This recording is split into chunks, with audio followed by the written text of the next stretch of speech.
কিরে সুব্রত আপা তোর মামা মামি আছে এরা কোথা কাটল খাইবো তোমার কাছ থেকে একটা কাটল লই গা। আচ্ছা আব্বা যাইতাছি আমি।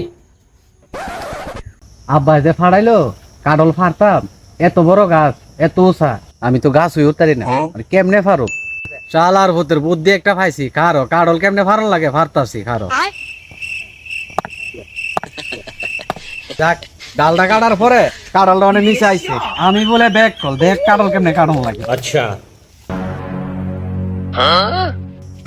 আই সব না এদিক ডাঙ্গাই চালাইছে কিরে আরো বাইগান ইস কি কামনা করলো হ্যাঁ সর্বনাশ করে লাইছে আমার দাদার লাগানির গাছটা।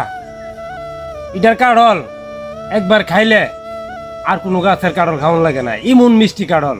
এই ব্যাগ কলটা বানাইছি একটা কাড়ল ফারবার লাগে।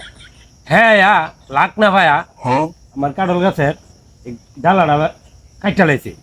কি কামটা করলো অনে আমি এই কাড়ল খাই করি। বছরে বছরে যে কাড়ল খাইতাম এই কাড়ল দর পাইতাম না। আজ যা ব্যাগ করলে ধরে গেছস গা জান্ডা বাচ্চা বাইক গেল ওই সাইজ করুম তোরে। ব্যাগ কলের ঘরে ব্যাগ কল 3 বেলা খাস আর মুড়া হইতাছ। উদা বলদের ঘরের বলদ এই বলদের কইছি তোর মামা আইছে ঠিক আছে একটা কাড়ল বাইরে লিয়া বলদে কামটা করছে কি বলদের ঘরের বলদে কামটা করছে কি। আচ্ছা আচ্ছা খালি তুই বাইতা তোর বাচ্চা তোর আচ্ছা বাড়ি ছাড়া না করলে আমার নাম ইমুক না।